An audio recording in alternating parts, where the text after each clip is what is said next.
ഗംഭീരമായ സദസ്സിൽ മുഖ്യ പ്രഭാഷണം നടത്താൻ വേണ്ടി Raqeeb sir Maniyur sub inspector Koyilandy വളരെ ബഹുമാനം ക്ഷണിക്കുകയാണ്.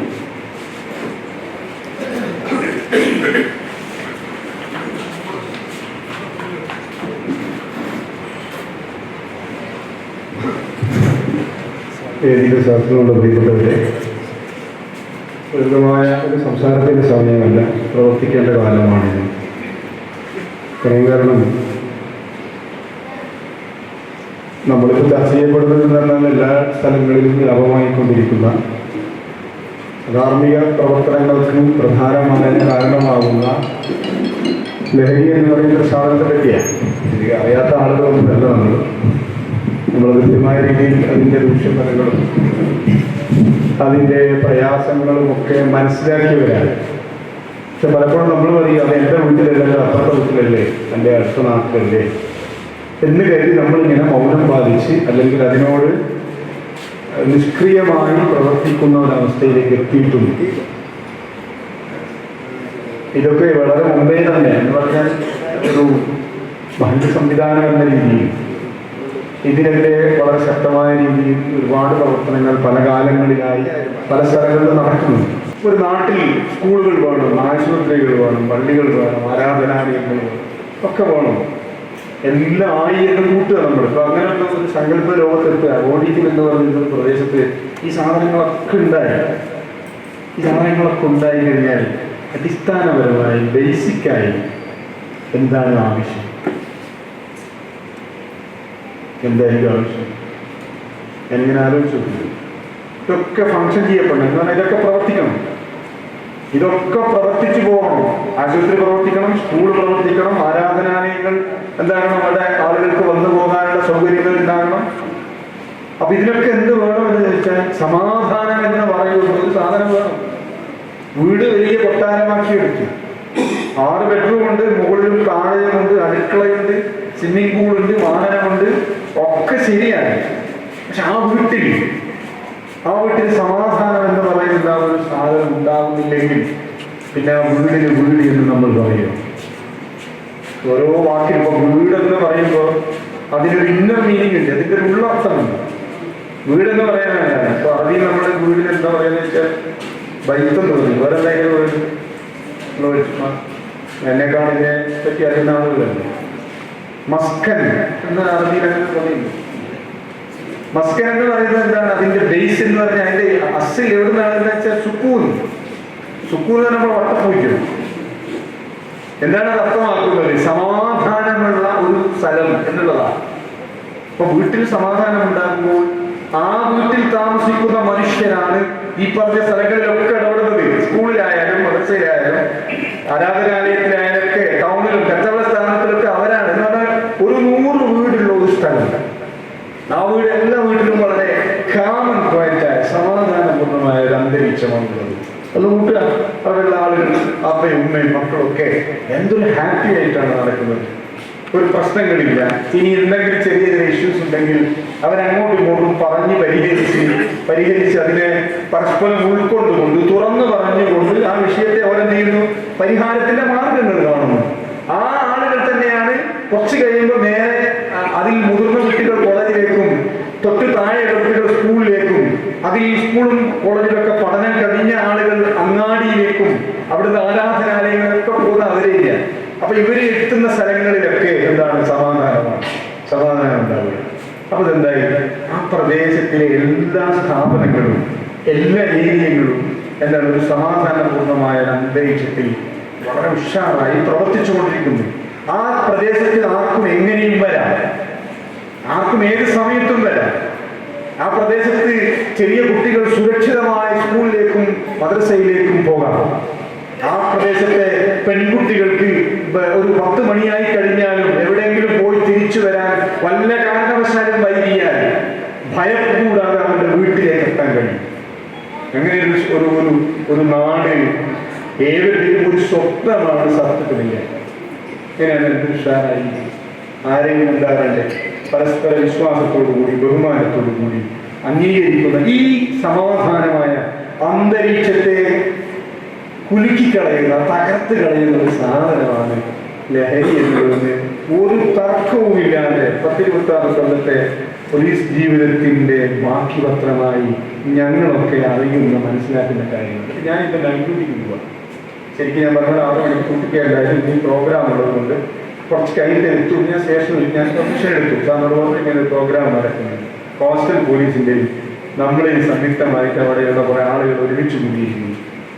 അപ്പൊ ഇനി ഞാൻ ഇങ്ങനെ കാണുന്നത് ഓരോ പാതിരാകളിലും വരുന്ന കോളുകൾ എവിടുന്നെന്ന് ചോദിച്ചാൽ ഹോട്ടലുകളിൽ നിന്നല്ല, ആശുപത്രികളിൽ നിന്നല്ല. എന്ന് പറഞ്ഞാൽ ഹോട്ടൽ മുതലാളി വിളിക്കുന്നതല്ല, ആശുപത്രി ഡോക്ടർ വിളിക്കുന്നത്. ആരൊക്കെതിരെയായിട്ട് വിളിക്കുന്നതറിയോ? ഇവരൊക്കെ വീടുകളിൽ നിന്നാണ് കോളുകൾ വന്നുകൊണ്ടിരിക്കുന്നത്. എന്താ പറയുന്നത്? നിങ്ങൾ സാർ ഒന്ന് ഇത്രയും ഇവിടെ വരുമോ?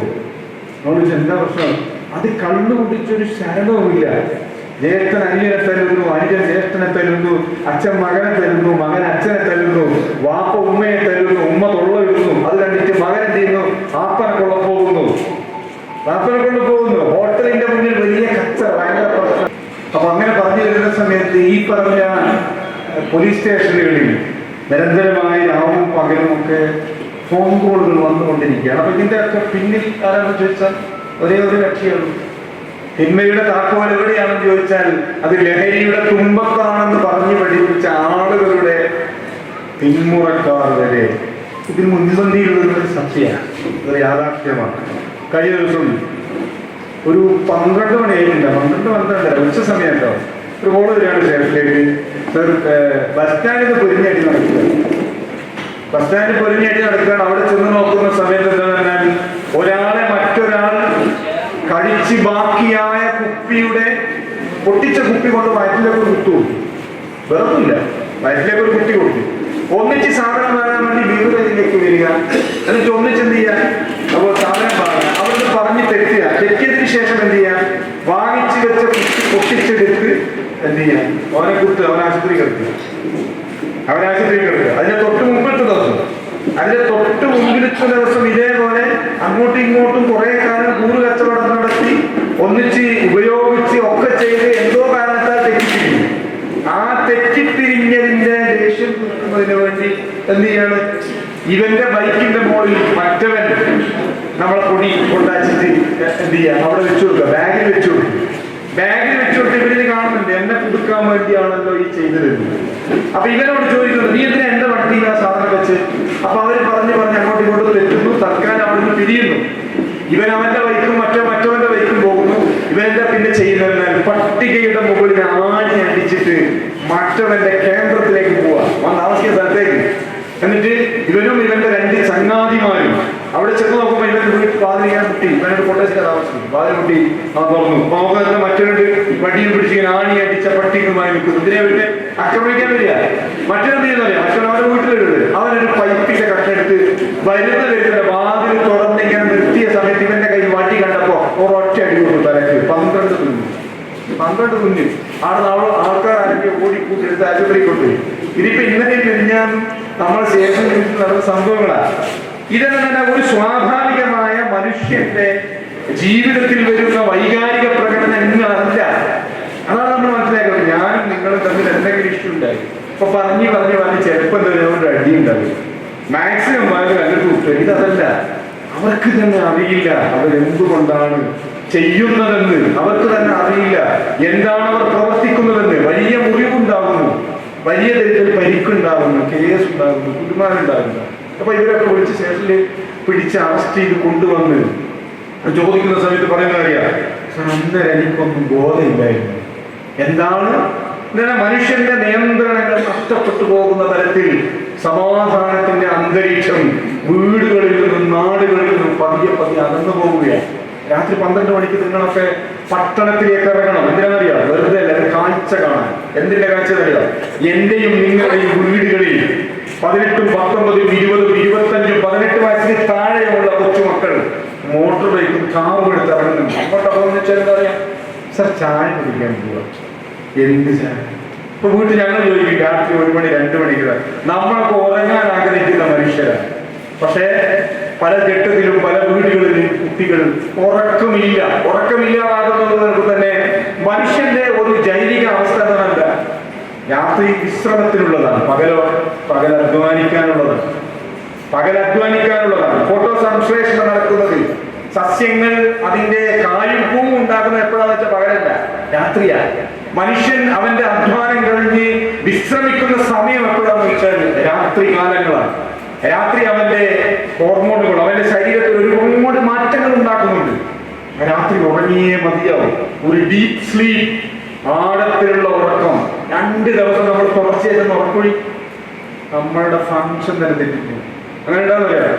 വീണുപോയ മൊബൈൽ ഫോൺ ഉണ്ടാവും. വീണുപോയി മൊബൈൽ ഫോൺ കുറച്ച് ഇങ്ങനെ അടിക്കുന്നു, മിന്നി കളിക്കുന്നു. എന്താ പറയുക, അതിനുള്ള സാധനം വളരെ മൈന്യൂട്ടായ സർക്യൂട്ടുകൾ, വളരെ നമുക്ക് കാണാൻ കഴിയാത്ത, നമ്മുടെ നഗ്നനേത്രങ്ങൾ കൊണ്ട് റിപ്പയർ ചെയ്യാൻ കഴിയാത്ത ഒരു സാധനം ഈ മൊബൈലിനുള്ളിൽ, ലാപ്ടോപ്പിനുള്ളിലൊക്കെ സാധനം.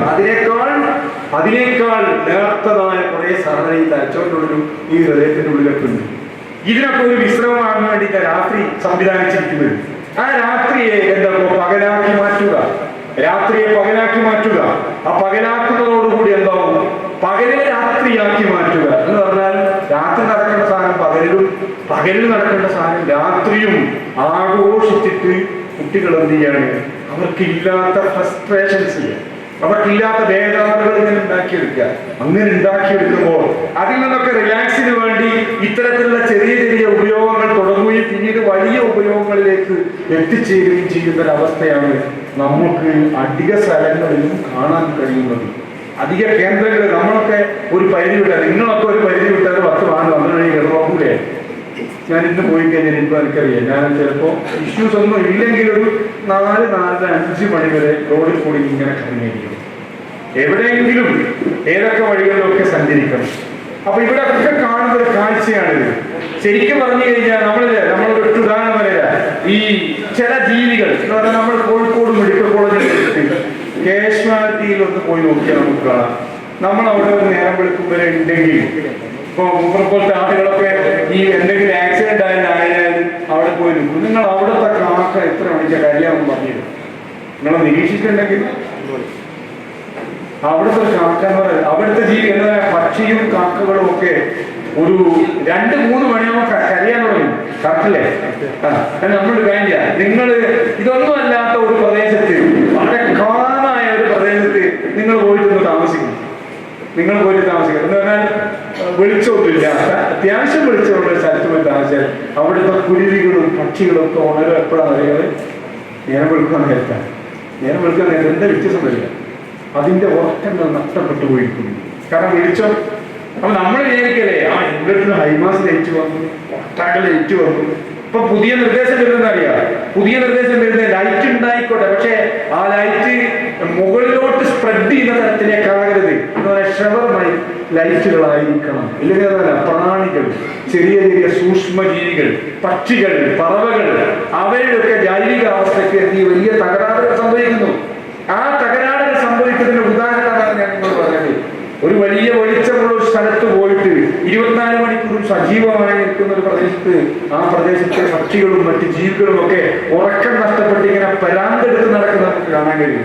ഇതേപോലെ തന്നെ മനുഷ്യൻ ഉറങ്ങേണ്ട സമയത്ത് ഉറങ്ങൂല, കളിക്കേണ്ട സമയത്ത് കളിക്കൂല, വിശ്രമിക്കേണ്ട സമയത്ത് വിശ്രമിക്കുക. നേരെ ഓപ്പോസിറ്റിലേക്ക് മാറിക്കൊണ്ടിരിക്കും.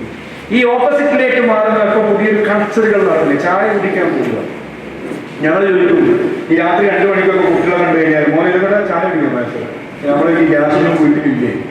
വീട്ടിൽ ഗ്യാസും അടുപ്പൊന്നുമില്ല. ഈ രാത്രി 2 മണിക്കൊക്കെ ചായ കുടിക്കാൻ പോകുന്ന നൈറ്റ് കുട്ടികളുടെ ആളുകളൊക്കെ ഒരൊക്കെ അത്യാവശ്യം കട്ടൻ ചായ കുടിക്കുക. അത് 1-2 ആളല്ല, 3 ആളൊക്കെ ഒരു ബൈക്കിലേക്ക് വരിക.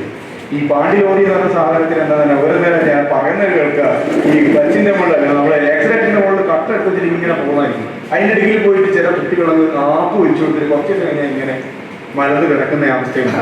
അത്രമാത്രം അപകടകരമായ രീതിയിലാണ് പ്രാദേശികമായും അല്ലാതെയും ഒക്കെയുള്ള ജീവിതത്തിന്റെ ശൈലി രൂപപ്പെട്ടു വരുന്നത്. ഇതൊക്കെ പിന്നെ നമ്മൾക്ക് കഴിഞ്ഞ ദിവസം ഒരു രക്ഷിതാവ്, അദ്ദേഹം 10 ദിവസമായി നാട്ടിൽ വന്നിട്ട് 10 ദിവസം മാത്രമേ ആയിട്ടുള്ളൂ. അദ്ദേഹം UAE ജോലി ചെയ്യുകയാണ്, ഒരു മെഡിക്കൽ ഫീൽഡിലാണ് ജോലി ചെയ്യുന്നത്. ഞങ്ങൾക്ക് 21 വയസ്സുള്ള മകനുണ്ട്. ആ മകന്റെ കാര്യം ഓർത്തിട്ട് അയാൾ എന്ത് ചെയ്യാൻ അല്ലാതെ വിഷമിക്കുക. 2 പ്രാവശ്യം ചേർത്തി വരും. കഴിഞ്ഞ ആഴ്ച എന്നോട് വിളിച്ചിട്ട് വന്നു, സാർ എനിക്ക് എന്തെങ്കിലും ഒന്ന് ചെയ്യുക.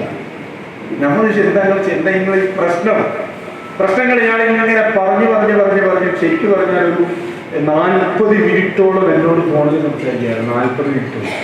ഞാൻ കേട്ടപ്പോൾ ഞാൻ പറഞ്ഞു, നിങ്ങൾ ഏതാണ് ഞാനിപ്പോൾ ഏത് സമയത്ത് വരാം, ഏതൊക്കെ സമയത്ത് വരാമെന്ന് പറഞ്ഞപ്പോൾ അയാൾ നിങ്ങൾ ഏത് സമയത്ത് വന്നാലില്ല, ഞാൻ എൻ്റെ വീടിൻ്റെ ഗേറ്റ് തുറന്നു തരും. കറക്റ്റ് പറഞ്ഞാൽ രാത്രി 1 മണിക്ക് ഞാൻ അയാളെ വീട്ടിലേക്ക് എത്തി. ഞാൻ ഇതേപോലെ നൈറ്റിൽ വരും. വീട്ടിലേക്ക് വന്നപ്പോൾ അയാൾ എന്നോട് പറഞ്ഞു, എൻ്റെ ഒരു മകനുണ്ട്, നിങ്ങൾക്ക് അവനെ കാണിച്ചു തരാം. അപ്പൊ ഞാൻ പറഞ്ഞത് കാണട്ടെ. വാതിൽ തുറന്നു, ഫ്രണ്ടിലെ വാതിൽ തുറന്നു, റൂമിലെ വാതിൽ തുറന്നപ്പോ അപ്പൊ ഞാൻ ആദ്യം ശ്രദ്ധിച്ചെന്താ, ഈ ബെഡ്റൂമിന്റെ വാതിൽ ലോക്കില്ല, ലോക്കെല്ലാം പൊടിച്ചാണ്. ലോക്കൊക്കെ പൊടി ഒരു ജീവിയുണ്ട്, ഒരു രൂപമുണ്ട് ഇങ്ങനെ ബെഡിൽ ഇങ്ങനെ കൂടിക്കിടക്കുന്നു. പുതിയ കണ്ടല്ലോ, ഒരു ഇങ്ങനെ ചുരുണ്ട് കൂടി കിടക്കുന്നു. ഞാൻ ഇവനെ വിളിച്ചവന്റെ മുഖം കണ്ടപ്പോ എനിക്ക് വല്ലാത്ത എന്താ പറയണ്ടേ, അത്രയും സൗന്ദര്യമാണ്. നമ്മുടെ ചാനൽ പറയാം, ഒരു പൊരുത്തമുണ്ട പയ്യൻ. അപ്പൊ ഞാനിവിടെ കുറെ വിളിച്ചിട്ട് അവര് എഴുന്നേൽക്കുന്നില്ല, അവര് എഴുന്നേൽക്കാൻ കഴിയില്ല. അവന്റെ വാപ്പ പറഞ്ഞതെന്നല്ല, ഇവനിപ്പോ 2 ദിവസമായി കാര്യമായി ഭക്ഷണം കഴിക്കാറില്ല.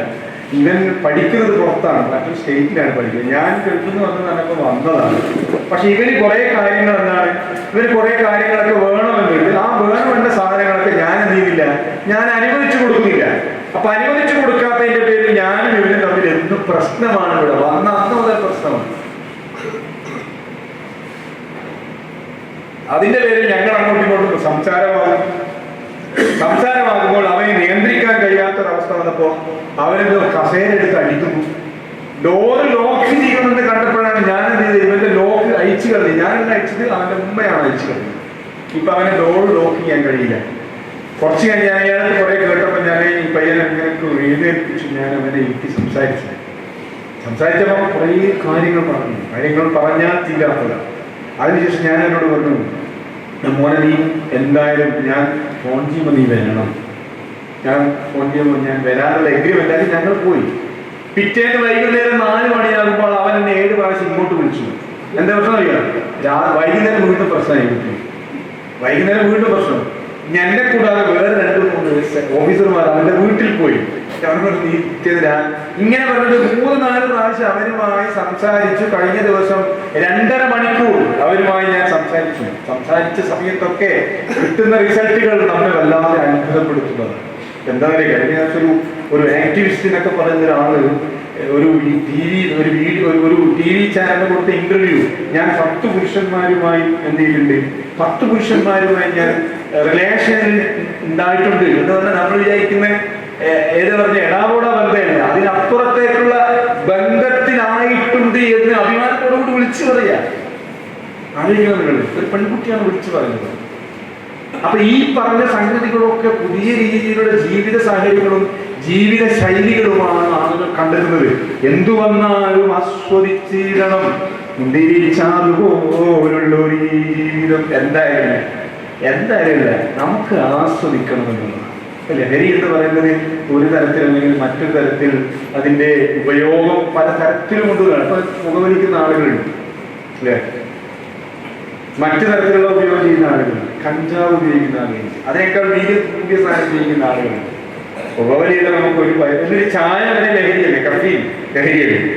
അതൊക്കെ നമുക്ക് വലിയ ഇപ്പൊ കുറെ ചായ കുടിച്ച് അഡിക്റ്റായ മനുഷ്യൻ വീട്ടിൽ പ്രശ്നം ഉണ്ടാക്കി നമ്മളുടെ കേട്ടിട്ടില്ല ഇല്ല. എന്നാൽ ഞാൻ അതിനെ ഒരു ലഘൂകരിക്കുന്നതല്ല. ഇപ്പൊ സിഗരറ്റ് വലിച്ച് പ്രശ്നം ഉണ്ടാക്കുന്നു എന്ന് നമ്മളിവിടെ പത്രങ്ങളിൽ കണ്ടിട്ടില്ല, അതിനെ ലഘൂകരിക്കുന്നതല്ല. പക്ഷെ ഈ ലഹരിയൊക്കെ വലിയ തരത്തിൽ ദുരന്തങ്ങൾ ഉണ്ടാക്കും. ഇതൊക്കെ ഒരു പരിധിവരെ നമുക്ക് നിയന്ത്രിക്കാൻ കഴിയും. സിഗരറ്റ് നിർത്താൻ കഴിയും, ചായ കൂടി കൺട്രോൾ ചെയ്യാൻ കഴിയും. അതേപോലെ തന്നെ മറ്റു തരത്തിലുള്ള ലഹരി ഉൽപ്പന്നങ്ങൾ ശരിയല്ല നമുക്ക് കൺട്രോൾ ചെയ്യാൻ കഴിയും. പക്ഷെ ഒരു കാര്യത്തിൽ നമ്മൾ ശ്രദ്ധിക്കുന്നുണ്ട്, പുതിയ രീതിയിലുള്ള ലഹരി കൺട്രോൾ ചെയ്യാൻ കഴിയാത്ത തരത്തിൽ മനുഷ്യന്റെ മസ്തിഷ്കത്തെ, അവന്റെ ശരീരത്തിന്റെ സകല ഭാഗങ്ങളെയും നശിപ്പിച്ചു കളയുന്നതിന് യാതൊരു തത്വമില്ല. നിങ്ങൾക്ക് ആർക്കെങ്കിലും നേരെ ഉണ്ടെങ്കിൽ മറ്റന്നാൾ നമുക്ക് വന്നാൽ മതി, ഞാൻ കാണിച്ചു തരാം നിങ്ങൾക്ക്. വൈകുന്നേരം 10-11 മണിയാകുമ്പോൾ ഗവൺമെന്റ് ആശുപത്രിയുടെ മുന്നിലെ ഒരു സ്ഥലമുണ്ട്. ആ സ്ഥലത്തിൽ ഒരു കൂട്ടം കുട്ടികൾ വരും. എന്തിനാ വരുന്നത്? ഒരു കൂട്ടം കുട്ടി വീട്ടിൽ നിന്ന് പുറത്താക്കിയവർ, കുടുംബത്തിൽ നിന്ന് ചവിട്ടി പായിച്ച ആളുകൾ. എന്റെ ഒരു ശരണമില്ല, ഒരു സ്വൈരമില്ല, ഇറങ്ങിപ്പൊയ്ക്കോന്ന് പറഞ്ഞതാ. ഇപ്പോഴെന്താന്ന് പറഞ്ഞാൽ എവിടെയെങ്കിലും പോയി എന്തെങ്കിലും ചെയ്ത് എന്തെങ്കിലും ജോലി എടുത്ത് ആ ജോലി എടുത്ത പണം കൊണ്ട് എന്തെങ്കിലും വാങ്ങിക്കഴിച്ച് ജീവിതം നിൽക്കുക. അപ്പൊ ഇവർക്ക് ആഴ്ചയിലോ രണ്ടാഴ്ചയോ ആഴ്ചയിൽ 2 പ്രാവശ്യമൊക്കെ ഗവൺമെന്റ് ആശുപത്രിയിൽ ഒരു ഗുളിക കൊടുക്കും. ആ ഗുളിക വാങ്ങാൻ വേണ്ടിയിട്ടാണ് ഒത്തുകൂടുന്നത്. ഈ ഒത്തുകൂടിയിട്ട് ഗുളിക വാങ്ങിച്ചിട്ടേ പോകും. ഇപ്പൊ എന്താണ് രാത്രി കാലങ്ങളിൽ ഒരു മനുഷ്യനെ അടക്കാൻ വഴിയില്ല, പിടിച്ചു പറിക്കുക. എവിടെയെങ്കിലും ഒരുത്തൻ ഈ പറഞ്ഞ ബീവർ എന്ന ആൾ കൃത്യമായി ഇങ്ങനെ അടിച്ചിങ്ങനെ കിടക്കുന്നുണ്ടെങ്കിൽ ഓന്റെ ട്രൗസർ വരെ അടിച്ചു മാറ്റാൻ പ്രാപ്തിയുള്ള ആളുകളാണ്. അവർക്കൊന്നും ചിന്തിക്കേണ്ട ആവശ്യമില്ല. മേലെ ആകാശം, താഴെ ഭൂമി, പിന്നെ ഞങ്ങളെ നിയന്ത്രിക്കാൻ ആര്? ഈ പോലീസ് പിടിച്ചിട്ട് നോക്കുക. പോലീസ് പിടിച്ചിട്ട് അവർക്കറിയാം എന്താണ് ഓരിക്കാണ് എന്താണ് ചെയ്യേണ്ടത്. പോലീസിൻ്റെതായ നിയമപരമായ സാധ്യതകൾ ഉപയോഗിച്ചുകൊണ്ട് അവരെന്ത് ചെയ്യാം? ഒന്നുകിൽ മജിസ്ട്രേറ്റിന്റെ മുന്നിലാക്കാൻ, ഇനി വലിയ കുറ്റകൃത്യം അല്ലെങ്കിൽ എന്ത് ചെയ്യാം? ഓനെ അവിടെ നോട്ടീസ് കൊടുത്ത് പറഞ്ഞു വിടാം. അപ്പൊ ഓരിക്കറിയാം ഇത്രയും ഇതിന്റെ പ്രശ്നങ്ങളുള്ളൂ. അപ്പൊ മജിസ്ട്രേറ്റിന്റെ മുന്നിൽ അതിലായി കഴിഞ്ഞാൽ പോകാൻ കോടതി കുറ്റത്തിന്റെ ഗൗരവം അനുസരിച്ച് ജയിലിലേക്ക് പറഞ്ഞു. ജയിലിലേക്ക് പറഞ്ഞ് കുറച്ച് ദിവസം കഴിഞ്ഞ് വീണ്ടും പറഞ്ഞു. എവിടെയും പ്രശ്നമല്ല. ഇപ്പൊ അവരെ സമയത്തിന് വീടില്ല. ഇപ്പൊ നമ്മളൊക്കെ ആലോചിക്കുന്നുണ്ട്, അതോ ഒരേ ആളുണ്ടല്ലോ, ഓളുണ്ടല്ലോ, കുട്ടികളുണ്ടല്ലോ, ഈ ആലോചന ഇല്ലാത്ത മനുഷ്യർക്ക് ചെയ്യാൻ. കാരണം ആ ആലോചിക്കേണ്ട അവസ്ഥ അവന്റെ മനസ്സിന്റെ ഉള്ളിലുണ്ട്, ബ്രെയിനിന്റെ ഉള്ളിൽ നിന്ന് നഷ്ടപ്പെട്ടു പോയിരിക്കുന്നു. പിന്നെ അവൻ ആരെയും ഭയപ്പെടേണ്ടതില്ല എന്നുള്ളത്. ഇത്തരത്തിൽ ഭയപ്പെടേണ്ടതില്ലാത്തവരുടെ എണ്ണം ഓരോ ദിവസവും ഓരോ പ്രദേശങ്ങളിൽ വർദ്ധിച്ചു വരിക. പണം ഉണ്ടാക്കുക എങ്ങനെ ഉണ്ടാക്കാം? ഇപ്പൊ അടുത്ത കാലത്ത് കേരളത്തിന്റെ വിവിധ ജില്ലകൾ, പ്രത്യേകിച്ച് മലബാർ ഏരിയകളെ കേന്ദ്രീകരിച്ചുകൊണ്ട് വാടകയ്ക്ക് അക്കൗണ്ട് എടുത്തു കൊടുക്കുന്ന കുട്ടികളുടെ എണ്ണം വർദ്ധിച്ചു വരുന്നു. വാടകയ്ക്ക് അക്കൗണ്ട് എടുക്കാൻ എന്തൊക്കെ വാടക? കസേര വാടക കൊടുക്കില്ലേ, മൈക്ക് വാടക എടുക്കും, ഹാള് വാടക എടുക്കും. നിങ്ങളുടെ പേരിലുള്ള SBIയുടെയോ കനറ ബാങ്കിന്റെയോ ഫെഡറൽ ബാങ്കിന്റെയോ ഒരു അക്കൗണ്ട് എടുത്തിട്ട് നിങ്ങൾ എനിക്ക് വാടകയ്ക്ക് തരിക. ആ വാടക അക്കൗണ്ട് ഞാൻ എന്ത് ചെയ്യുക? ഞാൻ ഒറ്റൊരു ഏജൻസിക്ക് കൈമാറുക, ഒരു റാക്കറ്റിന് കൈമാറുക. ആ റാക്കറ്റ് എന്ത് ചെയ്യുന്നതെന്നാൽ പലതരത്തിലുള്ള കുറ്റകൃത്യങ്ങളിലൂടെ അവരുടെ പണം കൈക്കലാക്കാനുള്ള തട്ടിപ്പുകൾക്ക് ആ അക്കൗണ്ട് ഉപയോഗിക്കുക. നിങ്ങൾ കേൾക്കല്ലേ, സൈബർ തട്ടിപ്പിലൂടെ ലക്ഷങ്ങൾ പോയി, ഫോൺ കോളിലൂടെ നിങ്ങൾ അറസ്റ്റ് ചെയ്തിരിക്കുന്നു എന്നൊക്കെ പറഞ്ഞുകൊണ്ട് വളരെ ഫ്രോഡായ കുറെ ടീമുണ്ട്. കുറ്റകൃത്യം ചെയ്യാൻ വേണ്ടി മാത്രം ജനിച്ച മനുഷ്യർ. മറ്റൊന്നെന്താ പറഞ്ഞാൽ നിങ്ങളെ അറസ്റ്റ് ചെയ്തിരിക്കുന്നു, നിങ്ങൾക്ക് സമ്മാനം അടിച്ചിരിക്കുന്നു എന്നൊക്കെ പറഞ്ഞിട്ട് നമ്മളെങ്ങനെ മോഹിപ്പിച്ച് എന്ത് ചെയ്യും? നമ്മളെ അക്കൗണ്ടിലെ പണം ഇവർ കൈക്കലാക്കുകയും ആ കൈക്കലാക്കിയ പണം നേരത്തെ വാടകയ്ക്ക് എടുത്തു കൊടുത്തിരിക്കുന്ന പയ്യന്റെ അക്കൗണ്ടിലേക്ക് ട്രാൻസ്ഫർ ചെയ്യുകയും ആ ട്രാൻസ്ഫർ ചെയ്ത സമയത്ത് തന്നെ ആർക്കാണോ ഇത് കൈമാറിയത് ആ കൈമാറിയ മനുഷ്യർ ATM വഴിയോ അല്ലെങ്കിൽ ചെക്ക് വഴിയോ അത് വിഡ്രോ ചെയ്യുകയും ചെയ്യുക. അതിങ്ങനെ വ്യാപകമാക്കും വളരെ ആസൂത്രിതമായ ഒരു പരിപാടി എന്ന് മനസ്സിലായി. ഇത് ആരെ കേന്ദ്രീകരിച്ചുകൊണ്ട് നടക്കുന്നത് വെച്ചപ്പോൾ നമ്മളുടെ നാട്ടിലെ കോളേജുകളിൽ പഠിക്കുന്ന 18 വയസ്സ് പൂർത്തിയായ കുട്ടികളുടെ ആൾ കേന്ദ്രീകരിച്ചാണ് നടക്കുന്നത്. അതിൽ ഒരുപാട് അക്കൗണ്ടുകൾ ഉണ്ടായി. ഈ അടുത്ത നമ്മുടെ അടുത്ത പ്രദേശത്തെ അണഡൽ കോളേജിലെ കുറെ കുട്ടികൾ ഇതിൽ പ്രതികളാകുന്നു. വലിയ തരത്തിലുള്ള അന്വേഷണങ്ങൾ നടക്കുന്നു. അന്വേഷണം നടന്നപ്പോ എന്താണ്? വേറൊന്നുമില്ല, കിട്ടിയ പണം എന്ത് ചെയ്യുമെന്ന് ചോദിച്ചാൽ എത്ര കിട്ടും? 1 ലക്ഷം രൂപ ട്രാൻസ്ഫർ ചെയ്ത് കഴിഞ്ഞാൽ 100-300 രൂപ കിട്ടും. ഈ 300 രൂപ എന്തിനു വേണ്ടി ഉപയോഗിക്കുന്നത് വെച്ചാൽ നേരത്തെ പറഞ്ഞ സംഗതികൾക്ക്, നേരത്തെ പറഞ്ഞ ചായ കുടിക്കാൻ വേണ്ടി പോവാം. വയനാടുകൾ കേന്ദ്രീകരിച്ച് റിസോർട്ടുകളുണ്ട്. നിങ്ങൾക്ക് പല 1000 രൂപ.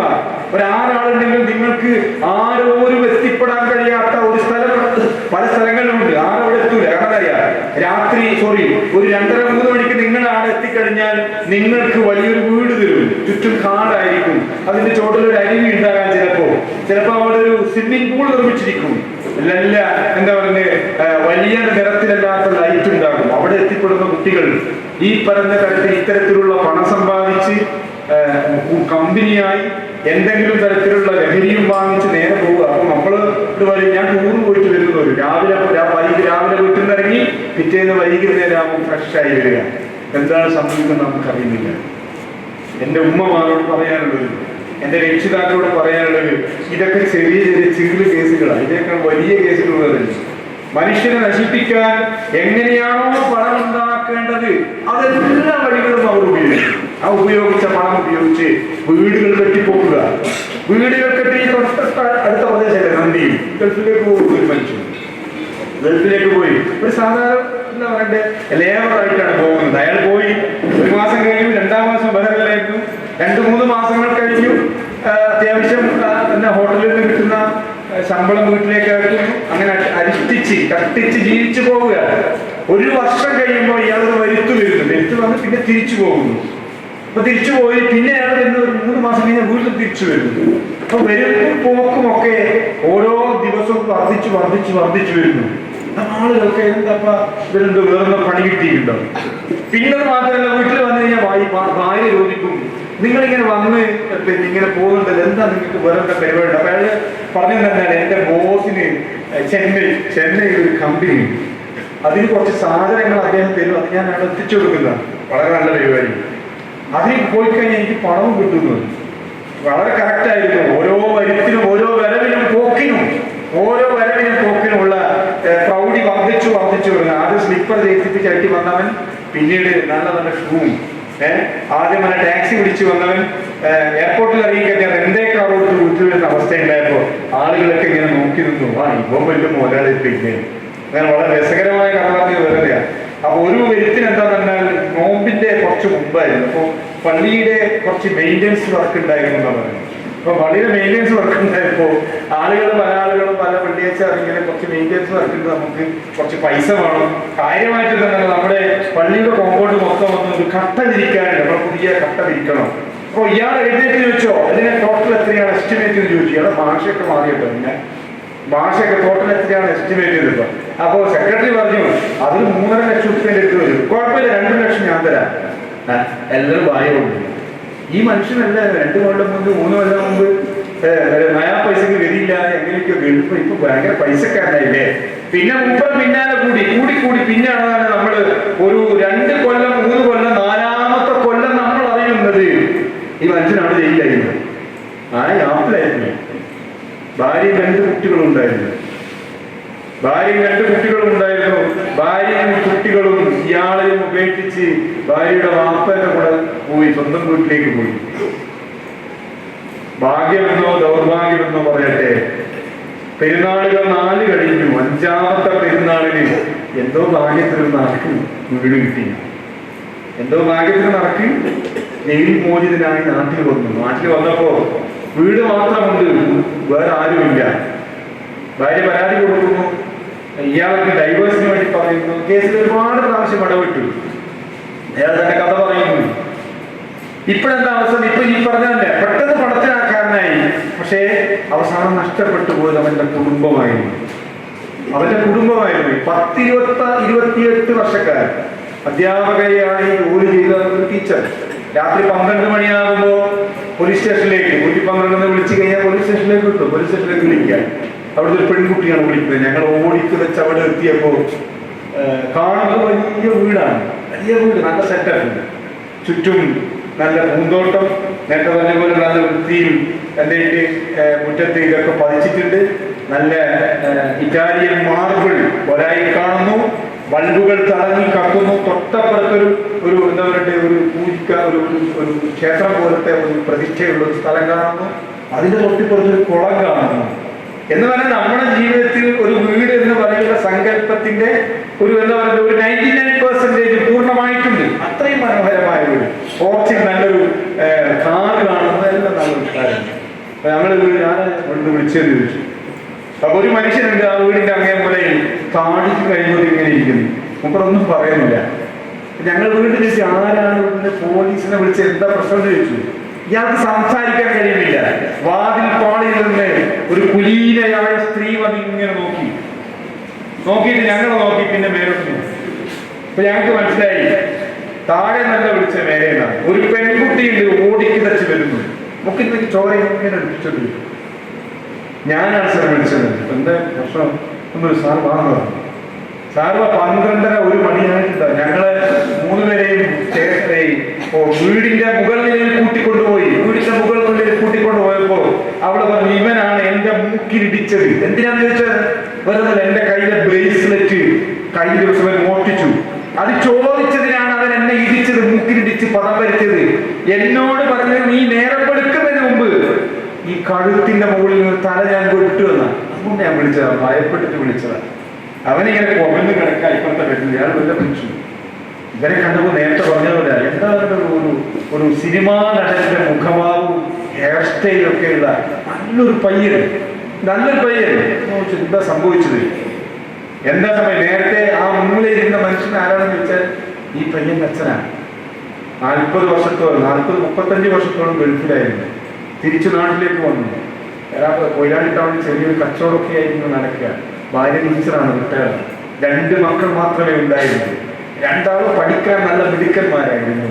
ഒരാളെ ഡൽഹിയിലേക്ക് പറഞ്ഞു വിട്ടു ആർക്കിടെക്ചർ എഞ്ചിനീയറിംഗ് പഠിപ്പിക്കാൻ, ഒരാളെ IT പഠിപ്പിക്കാൻ ബാംഗ്ലൂരിലേക്ക് പറഞ്ഞു വിട്ടു. പെൺകുട്ടി IT പഠിച്ചു, ബാംഗ്ലൂരിൽ ജോലിയായി, അവിടെ സെറ്റിലായി മീൻസ് അവൾക്ക് കല്യാണമൊക്കെ ഏകദേശം എൻഗേജ് ആയി കഴിഞ്ഞു. ഇവൻ 2 വർഷം മാത്രമേ ഡൽഹിയിൽ പൂർണ്ണമായ രീതിയിൽ പഠിച്ചിട്ടുള്ളൂ. 2ാമത്തെ വർഷം കോളേജ് അധികൃതർ ഈ അച്ഛനെ വിളിച്ചിട്ട് പറഞ്ഞു, നിങ്ങളുടെ മകനെ നിങ്ങൾക്ക് വേണമെങ്കിൽ നിങ്ങൾ ഉടനെ വന്നോളൂ തോന്നുന്നു. കിട്ടിയ വണ്ടിക്ക് അയാൾ കയറി. അവിടെ ചെന്ന് നോക്കുമ്പോൾ അയാൾ പറയുന്നുണ്ട്, പിന്നെ കഥ പറയുന്നുണ്ട്, ഇവന്റെ ഹോസ്റ്റൽ മുറിയിൽ ഒരു കൊതുകിരിക്കും പോലെ ഇങ്ങനെ ഇരിക്കുകയാണ്. ഭക്ഷണം കഴിക്കാതെ, അലക്കാതെ, കുളിക്കാതെ, ഒന്നും പറയാതെ, മിണ്ടാതെ ഒരു രൂപം, മനുഷ്യന്റെ രൂപം. ആ പറഞ്ഞ സമയത്ത് തന്നെ അയാളും അയാളുടെ ഭാര്യയുടെ ആങ്ങളെയും ഒരു ഫ്ലൈറ്റിന് തിരിച്ചു വിട്ട് നാട്ടിലേക്ക് പോയി. ദീർഘകാലം ചികിത്സിച്ചു. ഒരു പരിധി വരെ അവന്റെ ജീവൻ തിരിച്ചു കിട്ടിയൊരവസ്ഥയെ. അപ്പൊ ഇവന്റെ കുറെ ആൽബങ്ങൾ കാണിച്ചു തന്നു. ഇവന്റെ ആൽബങ്ങൾ കാണിച്ച് ഓരോ മൊമെന്റ്സും അയാളിങ്ങനെ ഒപ്പി വെച്ചത്. കാരണം അയാൾ ഗൾഫിലായിരുന്നല്ലോ.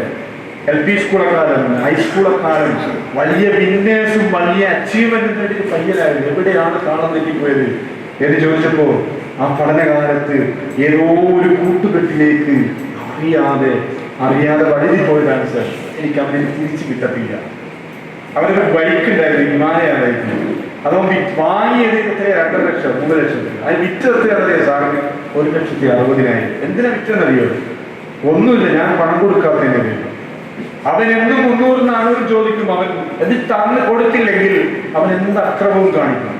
ഈ വീട്ടിൽ ഒരുപാട് ഓട്ടിന്റെയും ചെമ്പിന്റെ ഒക്കെ പാത്രങ്ങൾ ഉണ്ടായിരുന്നു. ആക്രിക്കാരന് തുച്ഛ വിലക്ക് എടുത്തു കൊടുത്തതാണ്. തുച്ഛ വിലക്ക് ഞങ്ങൾ അറിയാതെ സമയത്ത് എടുത്തു കൊടുക്കും. ഇപ്പോഴെന്തായിരുന്നാൽ ഇപ്പൊ അവൻ എന്താണ്, ബൈക്ക് പോയി, പിന്നെ ആക്രി സാധനങ്ങളൊക്കെ പോയി. ഇപ്പൊ അവന് വില പിടിപ്പുള്ള സ്വർണത്തിന്റെ മോളാണ് അവന്റെ കണ്ണ്.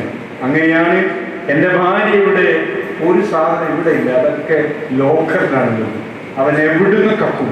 അങ്ങനെയാണ് സ്വന്തം പെങ്ങളുടെ ബ്രേസ്ലെറ്റ് വിളിക്കാൻ വേണ്ടി അയച്ചു വെച്ചപ്പോ അവൻ ഉടനെ തന്നെ അവൾ ബാത്റൂമുകാരെ പോയി അടിച്ചു മാറ്റിപ്പോയത്. അത് ചോദിച്ചതിനാണ് ഈ അക്രമം മുഴുവൻ കാണിച്ചിരിക്കുന്നത്.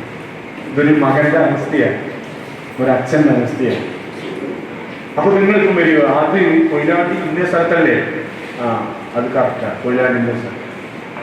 എന്റെ വീടുകളിലല്ലല്ലോ, അല്ല എന്റെ വീട്ടിലല്ല. പക്ഷെ എന്റെ പ്രിയപ്പെട്ട രക്ഷിതാക്കളോട് പറയാനുള്ളത്, ഇതൊരു അശാന്തിയുടെ കാലം കൂടിയാണ്. നമ്മൾ വിചാരിക്കും നമ്മളെ വീട്ടിലല്ലോ. ഇത് പതിയെ നമ്മളെ വീട്ടിലേക്ക് അരിച്ചരിച്ചിറങ്ങാൻ ഇനി അധിക കാലമില്ല. നിങ്ങളെ മക്കളെ നിങ്ങൾ പുറത്തിറക്കാറില്ലേ? ഉണ്ടല്ലോ. സ്കൂൾ പറഞ്ഞു വിടാറില്ലേ? ഉണ്ടല്ലോ. പട്ടണത്തിലേക്ക് പറഞ്ഞു വിടാറില്ലേ? ഉണ്ടല്ലോ. ഹൈസ്കൂൾ കഴിഞ്ഞാൽ +2 കഴിഞ്ഞ് കോളേജിലേക്ക് പറഞ്ഞു വിടണ്ടേ? വേണം. അത് അവിടുത്തെ എൻട്രൻസ് കോച്ചിങ് സ്ഥാപനത്തിലേക്ക് പറഞ്ഞു വിടണ്ടേ? വേണം. ഇവരെ നിങ്ങൾ എങ്ങനെയാ പറഞ്ഞാൽ പെട്ടിയിലാക്കിയിട്ട് ആക്കാൻ പറ്റുമോ? പണ്ട് മൂസാനബീനെ ഉള്ളിയിട്ടുണ്ട്, പറ്റില്ലല്ലോ. നമുക്ക് എന്ത് ചെയ്യേണ്ടി വരും? നമുക്ക് സ്വതന്ത്രമായി 10-20 വയസ്സുള്ള കുട്ടികളെ എന്നും 2 വയസ്സുകാരനെ പോലെ 3 വയസ്സുകാരനെ പോലെ ഇങ്ങനെ കൈ പിടിച്ച് കോളേജിലേക്ക് കൊണ്ടുപോകാൻ പറ്റുമോ? പറ്റില്ല. അവരിടപെടുന്ന സ്ഥലങ്ങളും അവർ ഉപയോഗപ്പെടുന്ന കേന്ദ്രങ്ങളും ഒക്കെ ഇത്തരം ആളുകളുടെ വൈകൃതങ്ങളുടെ കേന്ദ്രങ്ങളായി മാറിയിരിക്കാൻ. അവിടെയാണ് നമ്മുടെ കുട്ടികളെ ചേർത്ത് പിടിക്കേണ്ടത് എന്നാണ് പ്രഥമമായി എനിക്ക് നിങ്ങൾ പറയാനുള്ളത്. ആദ്യം എവിടെ തുടങ്ങണമെന്ന് വെച്ചാൽ, ചോദിച്ചപ്പോൾ നമ്മുടെ വീടകങ്ങളിൽ തുടങ്ങണം, അല്ലേ? നമ്മളൊക്കെ മക്കളെ വളർത്തുന്നതിന്റെ ഒരു അവസ്ഥാനത്തേക്ക് നമ്മൾ കല്യാണം കഴിഞ്ഞ് കുറച്ച് ദിവസം കഴിഞ്ഞാൽ നമ്മളോട് ആദ്യത്തെ ചോദ്യം എന്തായിരിക്കും? ഭാര്യ ഭർത്താവ് ഇങ്ങനെ പോകുന്ന സമയത്ത് എന്താ ചോദിക്കുക? സുഖമാണോ എന്ന് ചോദിക്കില്ലേ? പെണ്ണുങ്ങളാണ് എന്താ ചോദിക്കുക? സ്ത്രീകളോട് എന്താ ചോദിക്കുക? നമ്മള് സുഖമാണോ? രണ്ടാമത്തെ ചോദ്യം എന്തായിരിക്കും? വിശേഷമൊന്നുമില്ലേ വീട്ടില്? അല്ലേ?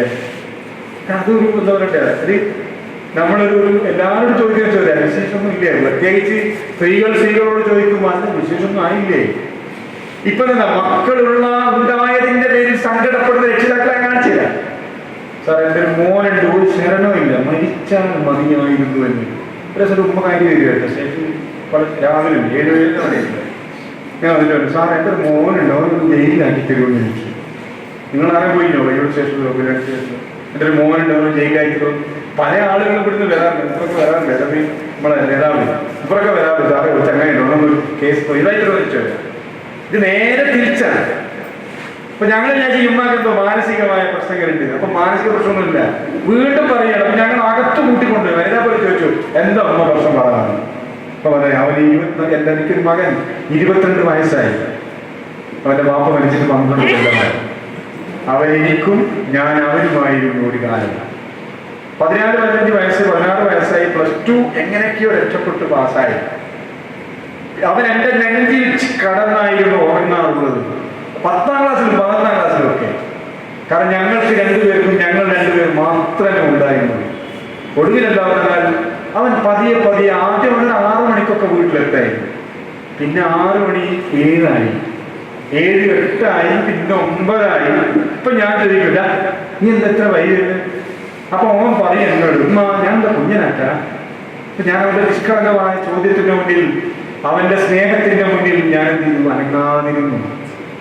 പക്ഷെ പതിയെ ആ ചോദ്യം കുറച്ച് കർശനമായി. 11 മണിക്ക് കയറി വന്നപ്പോ ഞാൻ പറഞ്ഞു ഇവിടെ മോനെ ഇനി ഇത്ര വൈകില്ല.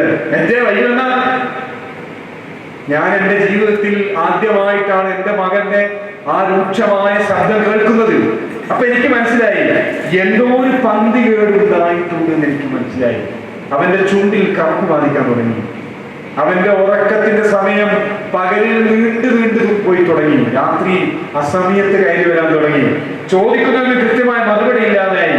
ഭക്ഷണം വേണമെന്ന് ചോദിച്ചാൽ ഒന്നും പറയാതെ അടുക്കളയിൽ പോവുകയും എന്തെങ്കിലും ഒരു ടേസ്റ്റ് വ്യത്യാസം വന്നാൽ ആ പാത്രവും ഭക്ഷണവും വലിച്ചെറിയുന്ന അവസ്ഥയുണ്ടായി. അവൻ അക്രമാസക്തനാകാൻ തുടങ്ങിയപ്പോ ഞാൻ കറക്റ്റ് മനസ്സിലാക്കി ഇവൻ എന്റെ ജീവിതത്തിൽ ഏറ്റവും വലിയൊരു പരീക്ഷണമായിരിക്കുന്നു. അവസാനിപ്പോൾ സാറ് വീട്ടിലെ ഇപ്പൊ ഇവിടെയൊക്കെ താമരശ്ശേരി കൊടുവള്ളിയിലൊക്കെ ഇങ്ങനത്തെ കലാപങ്ങളും കൊലപാതകങ്ങളൊക്കെ നടക്കുന്നു. ഇതൊക്കെ കേൾക്കുന്ന സമയത്ത് എനിക്ക് ബേജാറാണ്, എനിക്ക് വലിയ ബേജാറാണ്. അതുകൊണ്ട് എനിക്കെന്താകുന്നില്ല, എനിക്ക് ഉറക്കം നഷ്ടപ്പെട്ടിട്ട് മാസങ്ങളായി. അവൻ വീട്ടിലുണ്ടാകുമ്പോ എനിക്ക് ഉറങ്ങാൻ കഴിയുന്നില്ല. ഇനി അവൻ വീട്ടിലില്ലെങ്കിലും എനിക്ക് ഉറങ്ങാൻ കഴിയുന്നില്ല. 2 കണക്കാണ്. കാരണം എന്താ, അവർ ഏതെങ്കിലും സമയത്താണ് വരിക. ഏതെങ്കിലും സമയത്ത് വന്നു കഴിഞ്ഞാൽ ഞാൻ വാതിലിന്റെ കുറ്റിയിട്ടെങ്കിൽ അവൻ വാതിൽ വന്നിങ്ങനെ തല്ലിപ്പൊളിക്കും. അതുകൊണ്ട് ഞാൻ എന്ത് ചെയ്യുന്നില്ല, ഞാൻ ഒരിക്കലും വാതിൽ കൂട്ടാറില്ല, ഞാൻ ഉറങ്ങാറില്ല. ഇനി അഥവാ ഞാൻ വാതിൽ തുറന്നിടുകയാണെങ്കിൽ എന്താ, ആരെങ്കിലും കൈ വരുമോ എന്ന് ഭയപ്പെട്ട് എനിക്ക് ഉറക്കം നഷ്ടപ്പെട്ടിരിക്കുന്നു. 2-3 മാസമായി. സാർ ദയവേത് അവനൊന്ന് ജയിലിലാക്കി തന്നാൽ എന്താവും, എനിക്ക് സമാധാനമായിട്ടൊന്ന് ഉറങ്ങാമായിരുന്നു. നിഷ്കളങ്കയായ ഒരു ഉമ്മ വന്നിട്ട് സ്റ്റേഷനിൽ പറയുന്ന അവസ്ഥകൾ ആലോചിച്ചു. ഒരു മകനെ കൊണ്ട് 22-23 വയസ്സുള്ള ഒരു മകനെ കൊണ്ട് ഒരു ഉമ്മക്ക് അങ്ങനെ ഒരു അവസ്ഥ ഉണ്ടായെങ്കിൽ ആ അവസ്ഥയിലേക്ക് എത്തിച്ചതിന്റെ പേര് ആണ് ലഹരി എന്ന് പറയുന്ന സാധനം. അത് നിങ്ങൾ പരിഹാരിക്കും പോലെ കൈരടി വെച്ച് കരമ്പുന്ന സാധനം അല്ലെങ്കിൽ നായിക കൊണ്ട് ഇങ്ങനെ പോകുന്നതല്ല, പുതിയ ഉൽപ്പന്നമായി രാസലഹരികളാണ്. ഇത് മനുഷ്യന്റെ ജീവിതത്തിൽ മനുഷ്യനല്ലാതെയാക്കും. ഉമ്മ ആരാണ്, പെങ്ങൾ ആരാണെന്ന് അറിയില്ല, ആർക്കും അറിയില്ല. ആരാണെന്ന് തിരിച്ചറിയാൻ മനുഷ്യന്റെ മസ്തിഷ്കത്തിന്റെ ഭാഗം തകർത്ത് തരിപ്പണമാക്കി എല്ലാവരും എന്താണ്, എന്തോ ഒരു ജീവികളാണെന്ന് തോന്നും. ആദ്യമല്ല, നല്ല രസമായിരിക്കും, സ്വർഗത്തിലാണെന്ന് തോന്നും. പിന്നെ നരകത്തിലെ ചെകുത്താന്മാരുടെ കൂടെയാണ് വസിക്കുന്നത്. പിന്നെ ഒരു ബോധ്യവും പിന്നെന്തില്ല, പിന്നെ ചെകുത്താന്റെ ക്രൂരമായ വാക്കുകളും ക്രൂരമായ പ്രവൃത്തികളും എടുക്കും. ഇങ്ങനെ എടുത്തു കഴിയുമ്പോൾ മക്കൾ നമ്മളിൽ നിന്ന് അകന്നു പോകും. അപ്പൊ നേരത്തെ നമ്മൾ പറഞ്ഞ പോലെ ഏറ്റവും വലിയ സന്തോഷം എന്താ വെച്ചാൽ മക്കളായിരുന്നു. പിന്നെ എന്താ പറയുക, ഏറ്റവും വലിയ ദുഃഖം എന്താ വെച്ചാൽ മകനായിരുന്നു, മകളായപ്പോ നമ്മൾ വിചാരിക്കും മക്കൾ എന്ന് പറയുമ്പോൾ ആൺകുട്ടികൾ മാത്രമാണോ? ആൺകുട്ടികൾ മാത്രമൊന്നല്ല. നിങ്ങളറിയാം, പെൺകുട്ടികളും ആൺകുട്ടികളും ഇത്തരത്തിലുള്ള ലഹരി ഉൽപ്പന്നങ്ങൾക്ക് എന്താവുന്നു, അഡിക്റ്റ് ആയിക്കൊണ്ടിരിക്കുന്നു. ഇപ്പൊ ഇപ്പൊ നമ്മുടെ ഹൈവേന്റെ വർക്ക് നടക്കുകയാണ്. ഇവിടെ നമുക്ക് ജനങ്ങൾ കൂടിയിരിക്കുന്ന സ്ഥലം. ഈ ജനസാന്ദ്രതയില്ലാതെ ജനങ്ങളെ ശ്രദ്ധയെത്താത്ത ചില സ്ഥലങ്ങളുണ്ട്. കുറച്ചങ്ങോട്ട് പോയാലും പണി പൂർത്തിയാകാത്തതുകൊണ്ട് തന്നെ ഡൈവേഷൻ നടന്ന സ്ഥലങ്ങളിൽ ഈ വൈകുന്നേരം 4 മണിക്ക് ശേഷം ചില കാറുകൾ വന്നിട്ട് എന്ത് ചെയ്യുന്നത്, റോഡ് സൈഡിൽ നിർത്തും. അപ്പൊ റോഡ് സൈഡിൽ നിർത്തിക്കഴിഞ്ഞാൽ സ്വാഭാവികമായിട്ട് റെസ്റ്റ് നിൽക്കാനാണ് ആളുകൾ വിചാരിക്കും. പക്ഷെ ആളുകൾ അത് കാണുന്നില്ല. കാരണം അതിലെ സർവീസ് ഇല്ല. പക്ഷെ പോലീസ് ഞങ്ങൾ വൈകുന്നേരത്തെ ട്രിപ്പിൽ ഇങ്ങനെ പോകുന്നത് നമുക്ക് കാണാൻ കഴിയുന്ന അറിയാം. കാറിന്റെ ഡോർ ഉണ്ടാവും, ഈ ഗ്ലാസിനെ പൊക്കിയിട്ടുണ്ട്. അപ്പൊ അങ്ങനെ മുട്ടി വിളിച്ചു കഴിഞ്ഞാൽ അത് തുറക്കാൻ കുറച്ച് താമസമായിരിക്കും. അപ്പൊ മനസ്സിലായി, അത് തുറക്കാൻ കുറച്ച് താമസമായിരിക്കും. ലോക്ക് ആയിപ്പോയത് കൊണ്ടുവന്നില്ല. ചിലപ്പോൾ ഡ്രൈവിംഗ് സീറ്റിൽ പെൺകുട്ടിയായിരിക്കാം, അപ്പുറത്തെ സൈഡിൽ ആൺകുട്ടിയായിരിക്കും, ചിലപ്പോൾ കോളേജിന്റെ വേഷത്തിലായിരിക്കാം, അല്ലെങ്കിൽ വേറെങ്കിലും ഇൻസ്റ്റിറ്റ്യൂഷന്റെ യൂണിഫോമിലായിരിക്കാം. അവരെന്താണ് അതിനുള്ളിൽ ചെയ്യുന്നതെന്ന് കാണാതിരിക്കാൻ വേണ്ടി ഡോറ് തുറക്കാൻ കുറച്ച് വൈകും വരും. അപ്പൊ നമ്മൾ ചോദിക്കും, നിങ്ങളാരാ? ഒന്നുമില്ല പറയും. മാരീഡാണോ? അല്ല. പിന്നെ ബന്ധുവാണോ? അല്ല. അല്ല. ഭാര്യയാണോ? അല്ല. പിന്നെ നമുക്കിപ്പോൾ എല്ലാത്തിനും കോമൺ ആയിട്ട് ഉപയോഗിക്കുന്ന ഒരു വേർഡ് ഉണ്ട്, എന്താ? അതെന്റെ കസിനാണ്. ഈ കസിന്റെ അകലം എത്രയാണ് നമുക്കത് അറിയുന്നില്ല.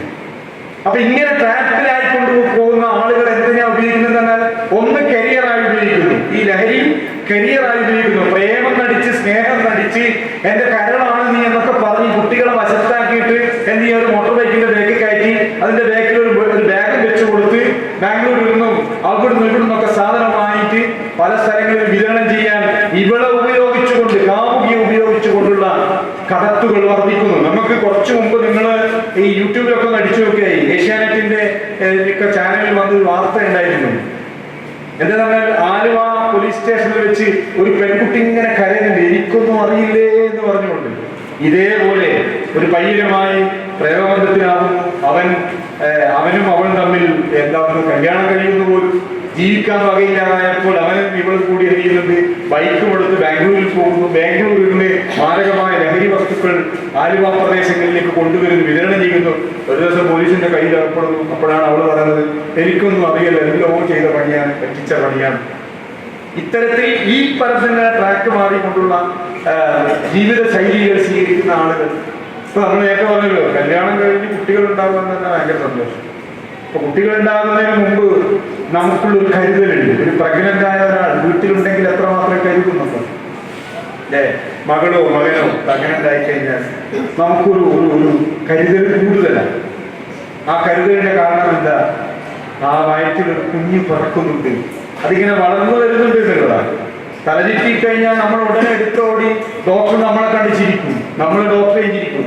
അപ്പൊ ഒരു പൊട്ടൻ ചിരിയല്ലേ, ഡോക്ടർ പറയും നിങ്ങളൊരു അച്ഛനാകാൻ പോകുന്നു, നിങ്ങളൊരു വാപ്പയാകാൻ പോകുന്നു. അപ്പൊ നമ്മുടെ ചിരി എന്താവും? വളരെ രസമുള്ള ചിരിയാണ്.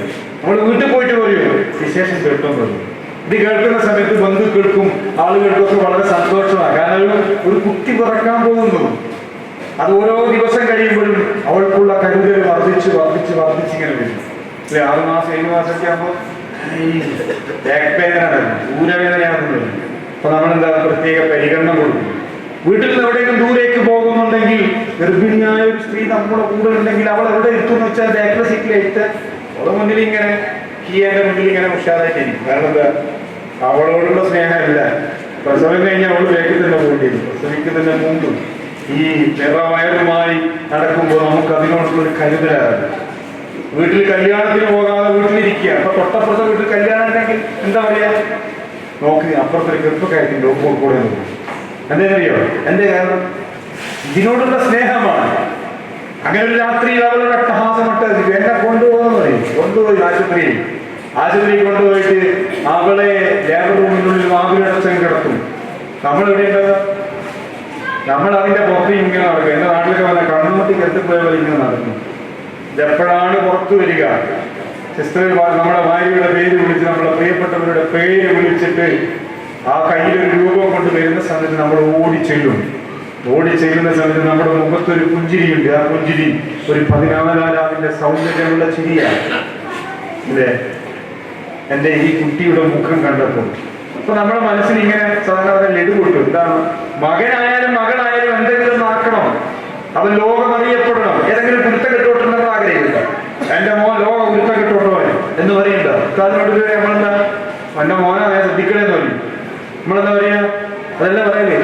അല്ല മാഷേ, ഇവനൊരു കുരുത്തം കെട്ടോനാക്കി മാറ്റം നമ്മൾ പറയാറില്ലല്ലോ. നമ്മൾ ആഗ്രഹിക്കുന്നത് അതല്ല. അപ്പൊ അതിന്റെ ഓരോ ഘട്ടം കഴിയുമ്പോൾ നമ്മളെന്താ, നമ്മളെ കുട്ടിയുടെ മുഖം കാണുമ്പോൾ, ആ മുഖം കാണുമ്പോൾ നമ്മൾ ആശുപത്രിയുടെ പടിഞ്ഞാറെ മൂലയിൽ പോയി ഒരു ദീർഘമായ നിശ്വാസം വിടും. ഹൃദയത്തിന്റെ ഒരു ഭാരം കുറഞ്ഞു, ഊന്ന് വന്നു. അകത്തുനിന്ന് പ്രിയപ്പെട്ടവരുടെ വയറൊഴിഞ്ഞപ്പോ പുറത്ത് പ്രിയപ്പെട്ടവന്റെ ഹൃദയത്തിന്റെ ഭാരമാണ് ഒഴിഞ്ഞത്. നിങ്ങൾ ഗർഭം ധരിച്ചത് വയറ്റിലാണെങ്കിൽ പുരുഷന്മാർ ഗർഭം ധരിച്ചത് ഹൃദയത്തിലാണ്, നെഞ്ചിലാണ്. അവിടെ നമ്മൾ തുടങ്ങുകയാണ്. നമ്മുടെ രണ്ടാം ഘട്ട മകൾ എങ്ങനെയാകണം നമ്മൾ തീരുമാനിക്കുക. ആ തീരുമാനം എന്താ പറയുക? അവൻ ഏതെങ്കിലും തരത്തിൽ നന്മയുടെ വക്താവാകണം. ഓരോ അച്ചീവ്മെന്റുകളും ചെറിയ ചെറിയ അവന്റെ വിജയങ്ങൾ നമ്മളത് നന്നായിട്ട് ആസ്വദിക്കും അല്ലെ. ചെറിയൊരു ട്രോഫി കിട്ടിക്കഴിഞ്ഞാൽ, ഒരു സർട്ടിഫിക്കറ്റ് കിട്ടിക്കഴിഞ്ഞാൽ അത് ഫോട്ടോ എടുത്ത് നമ്മൾ എങ്ങോട്ടാ പോസ്റ്റ് ചെയ്യാൻ? വാട്സപ്പിലും ഫേസ്ബുക്കിലും ഇൻസ്റ്റഗ്രാമിലും നമ്മളിങ്ങനെ പോസ്റ്റ് ചെയ്യും. എന്നിട്ട് നമ്മൾ നോക്കും ആരൊക്കെയാണ് അതിന് ലൈക്ക് അടിച്ചത്. ഇനി എന്തെങ്കിലും ഒരു വീഴ്ച പറ്റിയിട്ടുണ്ടെങ്കിൽ നമ്മൾ ആരെങ്കിലും പോസ്റ്റ് ചെയ്യും. ഏതെങ്കിലും ഒരു എക്സാമിന് തോറ്റുപോയി, അല്ലെങ്കിൽ എന്തെങ്കിലും അപകടം പറ്റി, എന്തെങ്കിലും ഒന്ന് കുറവായി, നമ്മളൊന്ന് ആലോചിക്കുക. അങ്ങനെ ആലോചിക്കുക, ഇന്ന കേസിൽ പിടിക്കപ്പെട്ടിട്ടുണ്ട് എന്റെ മകൻ, എന്റെ മകൻ ഇന്ന കേസിൽ പിടിക്കപ്പെട്ടു എന്ന് നമ്മൾ പോസ്റ്റ് ചെയ്യാം? ഇല്ലല്ലോ. ഏതെങ്കിലും മത്സര പരീക്ഷയിൽ ജയിച്ചു കഴിഞ്ഞാൽ ആ ജയിച്ചു കഴിഞ്ഞത് വലിയ രൂപത്തിലാക്കി നമ്മൾ പോസ്റ്റ് ചെയ്യും. രണ്ടും തമ്മിലുള്ള വ്യത്യാസമാണ്. നന്മ ഉണ്ടാകണമെന്നും നന്മയുടെ വക്താക്കളാകണമെന്നും നമ്മുടെ മക്കൾ അങ്ങനെയാണ് നമ്മൾ ആഗ്രഹിക്കുന്നുണ്ട്. ഈ ആഗ്രഹമാണ് പ്രിയപ്പെട്ടവരെ ഇത്തരത്തിലുള്ള ഇടപാടുകളും ഇടപെടലുകളും കൊണ്ട് നഷ്ടമാകുന്നത്. ആശങ്കപ്പെടുന്ന രക്ഷിതാക്കളാണ്. ഇങ്ങനെയൊക്കെ നടക്കുന്നുണ്ട്. അപ്പൊ ചില ഗൾഫ് പാരന്റ്സ് ഉണ്ട്, ചില ആളുകൾ വിളിച്ചു വരും, സാറേ എന്താ ചെയ്യുക, ഒരു സ്ഥലത്ത് പറഞ്ഞു വിടാൻ കഴിയുന്നില്ലല്ലോ. അത് മറ്റൊരു മാനസിക പ്രശ്നം. എന്താ പറയാ, ഇങ്ങനെ ഒരു പാരന്റ്സ് വളർന്നു വരുന്നു. കാരണം അവര് വാർത്തകളിൽ നിന്ന് മാത്രമായി ഇത്തരത്തിലുള്ള കാര്യങ്ങൾ അറിയുന്നുള്ളൂ, മറ്റു കാര്യങ്ങൾ അറിയുന്നില്ല, ലൈവല്ല. അപ്പൊ കോടിക്കലിൽ കഞ്ചാവ് പിടിച്ചു, കോടിക്കലിൽ ആളെ ബഹ്റൈനിൽ പിടിച്ചു എന്നൊക്കെ വാർത്ത കേൾക്കുമ്പോ അയ്യോ ഇവിടെ മൊത്തം ഇതാണെന്നുള്ള ധാരണ വരിക. ഈ ധാരണ വരുമ്പോ അവനാകെ ആശങ്കയാകും, ബഹളാകുക. അപ്പൊ മോൻ പറയാണ്, വാപ്പ ഒരു 500 രൂപ വെച്ചപ്പോ 500 തരൂല, എന്തിനാന്ന് ചോദിക്കുക. ചില രക്ഷിതാക്കൾ അങ്ങനെയാണ്, 500 തരൂല, എന്തിനായി 500 10,000 വട്ടം ചോദിക്കുക. ഇതൊരു വല്ലാത്തൊരു പ്രയാസമാകുക. അവരെ കുറ്റം മറ്റു കാര്യമില്ല. കാരണം മക്കള് എങ്ങനെയാണ് വഴിതെറ്റുന്നതിന് അവർക്ക് തന്നെ അറിയുന്നില്ലല്ലോ. ഇത്തരത്തിൽ പ്രയാസപ്പെടുന്ന ആളുകൾ, എവിടെയും പറഞ്ഞു വിടാൻ കഴിയാത്ത ബുദ്ധിമുട്ടുന്ന രക്ഷിതാക്കൾ, ഇത്തരത്തിലുള്ള ഒരു കാലത്ത് എങ്ങനെയാണ് നമ്മളൊരു കരുതലിന്റെ കാലമാക്കുക എന്ന് നമ്മൾ ആലോചിക്കണം. അത് ഏറ്റവും പ്രധാനമായ പങ്ക് വഹിക്കേണ്ട ആർക്കാന്ന് വെച്ചാൽ നേതൃത്വപരമായ പങ്ക് വഹിച്ചുകൊണ്ടിരിക്കുന്ന മഹല്ല് കമ്മിറ്റികൾക്ക്, അമ്പല കമ്മിറ്റികൾക്ക്, ക്ലബുകൾക്ക്, സ്കൂളുകൾക്ക് ഇവരൊക്കെയുള്ള ബാധ്യതയാണ്. ആ ബാധ്യതകളോടൊപ്പം തന്നെ അതിൽ അണിചേർക്കാൻ ഈ രക്ഷിതാക്കളെ മുഴുവൻ നമുക്ക് കഴിയണം. നമ്മളെ സ്ഥിരമായ ഒരു പാറ്റേൺ എന്താ പറയാ, ലഹരിക്കെതിരെ ഭയങ്കര സംഭവം ഒരു പ്രസംഗം വയ്ക്കും, നമ്മൾ വഹിക്കുന്നു. പിന്നെ ഈ വേണൂർ റാലി നടത്തി, അതോടുകൂടി കഴിഞ്ഞു. ബസ് സ്കൂളുകളിലും കോളേജുകളിലൊക്കെ പോസ്റ്ററുകൾ കഴിഞ്ഞു. പക്ഷെ അതിനോടൊപ്പം തന്നെ എന്റെ പ്രിയപ്പെട്ട സഹോദരന്മാർക്ക് പറയാനുള്ളത്, കൃത്യമായ രീതിയിലുള്ള മാനദണ്ഡങ്ങൾ ഉപയോഗിച്ചുകൊണ്ട്, കൃത്യമായ ഷെഡ്യൂളുകൾക്ക് അനുസരിച്ചുകൊണ്ട് ഇതിനെതിരെ പ്രവർത്തിച്ചേ മതിയാകൂ. ഇല്ലെങ്കിൽ ചുമരുണ്ടാകില്ല, ചിത്രം വരക്കാൻ ചുമരുണ്ടാകില്ല. കുറച്ചു കാലം കഴിഞ്ഞാൽ ഈ മനസ്സിന്റെ പോലെ കണ്ടുപിടിക്കുന്ന ആളുകൾ എണ്ണം കൂടും. അപ്പൊ നമ്മൾ എന്താണ് കുടിക്കുന്നത്, എന്താണ് ഉച്ചൽ എന്ന് ചോദിക്കും. കാരണം അറിയാം, ഓരായിരിക്കും കൂടുതലുണ്ടാകും. നമ്മൾ വലിയ ന്യൂനപക്ഷമായിരിക്കും. ഇതൊന്നും വേണ്ടെന്ന് പറയുന്ന ആളുകളെ. അപ്പൊ ഈ ന്യൂനപക്ഷങ്ങളും ഈ ഭൂരിപക്ഷവും തമ്മിൽ എപ്പോഴും പ്രശ്നമായിരിക്കും, നാട്ടിൽ കുഴപ്പമുണ്ടാവും. അപ്പൊ ഇത്തരത്തിലുള്ള രീതികൾ എന്ത് ചെയ്യണം? യുവാക്കളുടെ, വിദ്യാർത്ഥികളുടെ, സ്ത്രീകളുടെ, മുതിർന്ന ആളുകളൊക്കെ കൂട്ടായ്മകൾ ഉണ്ടാകണം. ആ കൂട്ടായ്മകൾക്ക് അനുസരിച്ചുകൊണ്ട് പ്രവർത്തനത്തെ ഷെഡ്യൂൾ ചെയ്യപ്പെടണം. ഇല്ലെങ്കിൽ എന്താണെന്ന് പറഞ്ഞാൽ നമ്മുടെ നാട് അന്ധകാരത്തിലേക്ക് തിരിച്ചു പോകും. കുട്ടികൾക്ക് കുട്ടികളുടേതായ ചില ആവശ്യങ്ങളും കുട്ടികളായ ചില രീതികളുമുണ്ട്. ആ രീതികൾ നമ്മൾ മനസ്സിലാക്കണം. കുട്ടികൾ എങ്ങനെ വളർത്തണമെന്ന് വെച്ചാൽ എങ്ങനെയാണ് വളർത്തേണ്ടത്? കുട്ടികളെ നമ്മൾ സാധാരണ മെരുക്കിയാണ് വളർത്തേണ്ടത്, അല്ല ഇണക്കിയാണോ വളർത്തേണ്ടത്? രണ്ടും തമ്മിൽ വ്യത്യാസമില്ലേ? മെരുക്കുന്ന ജീവി ആനയാണ് അല്ലേ? ആനയെ നമ്മൾ പറഞ്ഞിട്ടാട്ടെ, അങ്ങനെയല്ല വളർത്തേണ്ടതെന്നാണ് പറയുന്നത് പുതിയ കാലം. ഇണക്കി വളർത്തേണ്ടതുണ്ട്. ഇണക്കി വളർത്തുന്ന ജീവി ഏതാ? പൂച്ചയും പശുവൊക്കെ നമ്മൾ ഇണങ്ങി കഴിയുന്ന ജീവികളാണ്. അപ്പൊ അതിനോട് എങ്ങനെയാണ് നമ്മൾ സമീപിക്കുന്നത്? ആ തരത്തിലായിരിക്കണം കുട്ടികളോട് നമ്മൾ എടുക്കേണ്ട നിലപാടുകൾ. അങ്ങനെ ഏതെങ്കിലും എടുക്കുന്നത് അബദ്ധം ചെയ്തവനെ നാട്ടിൽ വിളിച്ച് പരസ്യമാക്കിയിട്ട് ഭയങ്കര കുടിയനാന്ന് പറഞ്ഞാൽ പിന്നെ എന്നാ പിന്നെ ഇനി എന്തോ അറിയിക്കല്ലേ അല്ലേ? ലജ്ജ എന്ന് പറയുന്ന സാധനം നഷ്ടപ്പെട്ടു പോയി കഴിഞ്ഞാൽ പിന്നെ എന്തായി? മനുഷ്യന് ഏറ്റവും വേണ്ട ഒരു സാധനം, വിശ്വാസത്തിന്റെ ഭാഗമാണ് ലജ്ജ എന്ന് പറയുന്ന സാധനം. അത് നഷ്ടപ്പെട്ടാൽ പിന്നെ എന്താ? നമ്മുടെയൊക്കെ പ്രാർത്ഥന തന്നെ എന്താ? നമ്മുടെയൊക്കെ പ്രാർത്ഥന മറ്റൊന്നുമല്ല, കണ്ണിന് കുളിർമയുള്ള മക്കളാക്കണേ എന്ന് പറയുമ്പോൾ നമ്മൾ പറയും ഉത്തരം ചെയ്യണേ അല്ലേ? നമ്മളിങ്ങനെ നീണ്ട പ്രാർത്ഥന കേൾക്കാൻ നമുക്ക് പശുവിനെ അങ്ങനെയാക്കണേ എന്ന് നമ്മൾ കേൾക്കും. പ്രാർത്ഥന മാത്രം മതിയാകില്ല. ഞാൻ അവസാനിപ്പിക്കും. പ്രാർത്ഥന മാത്രം മതിയാകില്ല, പ്രവൃത്തി കൂടി ഉണ്ടാകണം. നിരന്തരമായി ഇതിനെതിരെ പറഞ്ഞുകൊണ്ടേയിരിക്കണം, പുതിയ പുതിയ മാർഗങ്ങൾ തേടിക്കൊണ്ടേയിരിക്കണം. ഇതിലകപ്പെട്ടു പോയവനെ മെല്ലെ മെല്ലെ കൂട്ടിക്കൊണ്ടുവരണം, എന്നിട്ട് ഏതെങ്കിലും സ്ഥലങ്ങളിൽ എത്തിക്കണം, ചികിത്സകൾ ഉണ്ടാകണം, സപ്പോർട്ട് ചെയ്യണം, ഒക്കെ ഉണ്ടാകണം. ഇത് നിങ്ങൾ വിചാരിക്കുന്നത് പോലെയല്ല. ഒന്ന് എന്താ പറയുക, ഒരു ജോലിക്ക് പോകുന്ന ഒരാളാണെങ്കിൽ അവന്റെ ജോലി നഷ്ടപ്പെടും, തർക്കമില്ല. വിവാഹ ബന്ധങ്ങൾ തകരാറിലായി പോകും, തർക്കമില്ല. അല്ലെ, എത്ര രക്ഷിതാക്കളെ വരുന്നറിയാം, സാറെ ഓനോട് പറഞ്ഞ് ചോദിച്ച് ശരണമില്ല, കുടിച്ച് കൂത്തടിക്കളല്ല. ഒരാൾ വന്നിട്ട് പറഞ്ഞ വളരെ സാർ ഒത്തിരി കുടിച്ചാലും പ്രശ്നമില്ല, പക്ഷെ ഓന് പൊടി തുടങ്ങിയപ്പോൾ രക്ഷ കിട്ടുന്നില്ല. അത് ചുറ്റും കുടിച്ചാലും പ്രശ്നമില്ല എന്ന് പറയുന്ന അവസ്ഥയിലേക്ക് എത്തിയിരിക്കുക. കാരണം കണ്ണു കുടിക്കുമ്പോൾ ഒരു പ്രശ്നമില്ല. ഇനിയിപ്പോ ഹലാലാക്കിയതായിട്ട് പുതിയ പത്തുകളൊക്കെ വന്നു, വിഷയമില്ല, ഹീറോ, അതൊരു നേരത്തെ പ്രശ്നമല്ല. ഇപ്പൊ ആളുകൾ ലഹരി ഏതുമായാലും അത് കൂടുതലായാലും കുറവായാലും മനുഷ്യന്റെ ശരീരത്തിൽ അത് പ്രവർത്തിക്കുന്നത് നന്മയായിരിക്കില്ല, തിന്മയായിരിക്കും തർക്കമില്ല. അപ്പൊ ഇവിടെ നമുക്ക് ചെയ്യാനുള്ളത് ഈ പറഞ്ഞ തരത്തിൽ സമൂഹത്തിൽ നിന്ന് പുറത്തായി പോകുന്ന കുട്ടികൾ, ജോലി നഷ്ടപ്പെട്ടു പോകുന്ന കുട്ടികൾ, വിവാഹം തകർന്നു പോകുന്ന കുട്ടികൾ, ഒരു പുതിയ ജോലിക്ക് ഇനി അപ്ലൈ ചെയ്യാൻ പറ്റുമോ എന്നുള്ളത് അതും കഴിയാത്ത കുട്ടികൾ, ഇങ്ങനെ ഒരു തലമുറയെ കടന്നു വരുന്നത്. എന്താ അവസ്ഥ? ഇപ്പൊ നേരത്തെ പറഞ്ഞ എല്ലാ സൗകര്യങ്ങളും ഉണ്ടെങ്കിലും സമാധാനം എന്ന് പറയുന്നത് അപ്രാപ്യമാകുന്ന ഒരു നാടിനെ നമ്മൾ എങ്ങനെയാണ് നമുക്ക് നല്ല നാടെന്ന് പറയാൻ കഴിയുക?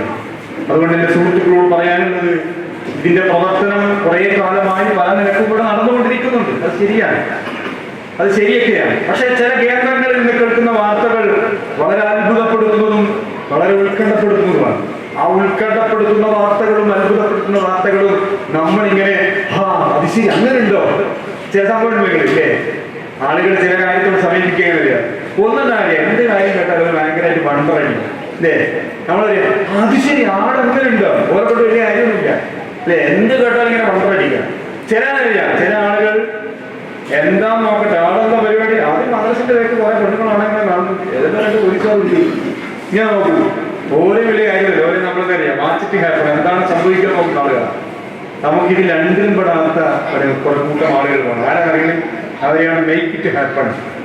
എന്തെങ്കിലും ഒന്ന് ചെയ്യണമെന്ന് ഇച്ഛാശക്തി മനസ്സിൽ നിരന്തരമായുള്ള ആളുകൾ, ഇതിനെതിരെ എന്തെങ്കിലും ഒന്ന് പ്രവർത്തിക്കണം. എത്ര കാലം ജീവിച്ചു എന്ന് ചോദിച്ചാൽ എന്താ മറുപടി? എത്ര കാലമായി, എത്ര വയസ്സായി? ഞാൻ പറഞ്ഞു എനിക്ക് 52 വയസ്സായി. നിങ്ങൾക്ക് എത്ര വയസ്സായി? 50 മേലെ, 60ആയി, 70ആയി അല്ലേ? താടി നരച്ചു തുടങ്ങിയിരിക്കുന്നു, മുടിയിൽ വെള്ളനാരികൾ വീണ് തുടങ്ങിയിരിക്കുന്നു, നടക്കത്തിന് പഴയ പോലെ സ്പീഡ് കിട്ടുന്നില്ല. ഹേ മനുഷ്യ, നീ എത്ര കാലമായി ജീവിക്കുന്നു? ഒരാൾ വന്ന് ചോദിക്കാൻ നമ്മളോട്. ഈ ആസ്വാദികരമായ ലോകത്ത് ശുദ്ധവായും ശുദ്ധവെള്ളവും ശുദ്ധമായ ഭൂമിയും ഉറങ്ങാനും ഉണ്ണാനും സൗകര്യത്തോടുകൂടി വളരെ സുഖകരമായി എത്ര കാലമായി ജീവിക്കുന്നു എന്ന് വെച്ചാൽ ഞാനത് 60-70 കൊല്ലായി. അത് ശരിയാ, 70 കൊല്ലായില്ലേ? നീ എന്ത് ചെയ്തു? നിന്റെ കോൺട്രിബ്യൂഷൻ, നിന്റെ സംഭാവന ഈ സൊസൈറ്റിക്ക് വേണ്ടി, ഈ നാടിന് വേണ്ടി എന്തെന്ന് വെച്ചാൽ വട്ടപൂജ്യം, ഒന്നുമില്ല. അപ്പൊ ഇങ്ങനെ കുത്തിരിക്കും കേട്ടോ. ഇങ്ങനെ കുത്തിരിട്ട് ഒരു 60-70 വയസ്സാണ് റിട്ടയർമെന്റ് ലൈഫിലേക്ക് വരുന്ന സമയത്ത് മനുഷ്യൻ നോക്കുന്നതാണ്, ലുക്ക് ബാക്ക് യുവർ ലൈഫ്. ഇങ്ങനെ നോക്കുന്ന സമയത്ത് ബ്ലാങ്ക് ആണ്, ഒന്നുമില്ല. മനുഷ്യന്റെ ജീവിതത്തെ പറ്റി മനുഷ്യൻ ഇങ്ങനെ തിരിഞ്ഞു നോക്കുന്ന സമയത്ത് ഒന്നും കാണുന്നില്ലെങ്കിൽ അവന് ബാധിക്കുന്ന ഒരു പ്രശ്നമുണ്ട്, നിരാശ എന്ന് പറയുന്ന സാധനം. കസരമൻ ഇങ്ങനെ ഇരിക്കുന്ന സമയത്ത് 70 കൊല്ലം ഞാൻ ജീവിച്ചു ഭൂമിയിൽ, 70 കൊല്ലം ഞാൻ ഈ ഭൂമിയിൽ ജീവിച്ചു, ഈ ഗ്രാമത്തിൽ ജീവിച്ചു. ഞാനൊക്കെ അന്നേരം ഒരു ആയുസ്, നല്ല ആരോഗ്യം ഉണ്ടായിരുന്നു, സമ്പത്ത് ഉണ്ടായിരുന്നു, ഓടി നടക്കാനുള്ള കപ്പാസിറ്റി ഒക്കെ ഉണ്ടായിരുന്നു. പക്ഷെ ഞാൻ ഒന്നും ചെയ്തില്ല. ഇപ്പോഴത്തെ അവസ്ഥ കാരണം 4 കുട്ടികളുണ്ട്, ഒരന്തിരിഞ്ഞ മക്കൾ, ഒന്നും കാണുന്നില്ല. ഓരോ മനുഷ്യന്റെ ജീവിത അല്ലെങ്കിൽ 2 ഉണ്ടായിരുന്നു, 2 എവിടെയും കാണുന്നില്ല. അപ്പൊ മനുഷ്യനിങ്ങനെ അവന്റെ പ്രയാസകരമായ ഒരു അവസ്ഥയിലേക്ക് അവൻ പോകുന്നതാണ്. നേരെ മറിച്ച് എന്തെങ്കിലും ഒന്ന് പ്രവർത്തിച്ച മനുഷ്യനാണെന്നുണ്ടെങ്കിൽ അവന്റെ ഓർമ്മകൾ കഴിഞ്ഞകാല പ്രവർത്തനങ്ങളിലേക്ക് അവനെ കൂട്ടിക്കൊണ്ടുപോയിട്ട് അവൻ തന്നെ ആലോചിക്കും, ഞാൻ ഇങ്ങനെയൊക്കെ ചെയ്തില്ല, ഞാൻ അന്ന് ഏറ്റെടുത്ത പരിപാടിയാണ് ആ സ്കൂളിന്റെ ബിൽഡിംഗ്, ആ മദ്രസയുടെ ബിൽഡിംഗ്, ആ ലൈബ്രറിയുടെ ബിൽഡിംഗ്. നമ്മൾ ഇങ്ങനെ കാണും. അങ്ങനെ കാണുമ്പോൾ നമുക്കുണ്ടാകുന്ന ഒരു സംതൃപ്തി ഉണ്ട്. 2 സംതൃപ്തികൾ, ഒന്ന് സ്പിരിച്വലായ ആത്മീയമായ സംതൃപ്തിയും, രണ്ടാമത്തെ സംതൃപ്തി എന്ന് പറയുന്നത് ഭൗതികപരമായ സംതൃപ്തി. ഈ രണ്ടും ഉണ്ടാകുമ്പോഴാണ് ലുക്ക് ബാക്ക് യുവർ ലൈഫ്, ജീവിതം തിരിഞ്ഞു നോക്കുമ്പോൾ അതിന് റിസൾട്ട് നമ്മൾ കാണാൻ കഴിയും. ഇല്ലാത്തതൊന്നും വലിയ കാര്യമൊന്നുമില്ല. അങ്ങനെ എല്ലാം ഇങ്ങനെ നോക്കിക്കണ്ട് എല്ലാത്തിനും ഇങ്ങനെ വണ്ടറടിച്ച് പോകുന്നവരെ കൊണ്ടല്ല കാര്യം. എന്തെങ്കിലും ഒന്ന് പ്രവർത്തിച്ചേ മതിയാകൂ, എന്തെങ്കിലും ഒന്ന് അടയാളപ്പെടുത്തണം. ആധാറുകൾ ഉണ്ടാകണം, അടയാളപ്പെടുത്തൽ അല്ലേ?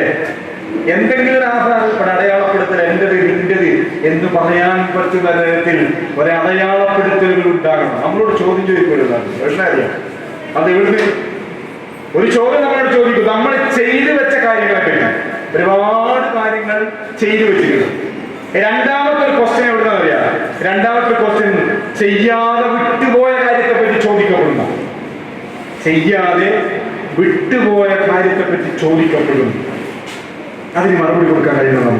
ആരോഗ്യവും സമ്പത്തും സൗകര്യവും ഒക്കെ ഉണ്ടായിട്ടും നാടിനെ ഗ്രസിച്ചുകൊണ്ടിരിക്കുന്ന, നാടിനെ ഉത്കണ്ഠപ്പെടുത്തുന്ന ഇത്തരം പ്രവർത്തനങ്ങൾ നടക്കുന്ന സമയത്ത് ഒരു അത്ഭുതത്തോടു കൂടി നോക്കിയിരിക്കുകയും അതിന് വലിയമായി വർത്തമാനം പറയുകയും അതിനെ ഇങ്ങനെ ഒരു കാഴ്ചക്കാരനായി നോക്കിയിരിക്കുകയും ചെയ്യുന്ന മനുഷ്യരോടാണ് നമ്മൾ പറയുന്നത്, എന്തെങ്കിലും ഒന്ന് പ്രവർത്തിക്കാൻ ഇതിന്റെ കൂടെ ഉണ്ടാവുക എന്നുള്ളത്. കേരള പോലീസിന്റെ ഒരു വിങ്ങാണ് വേണ്ടിയുള്ള സംവിധാനമാണ്.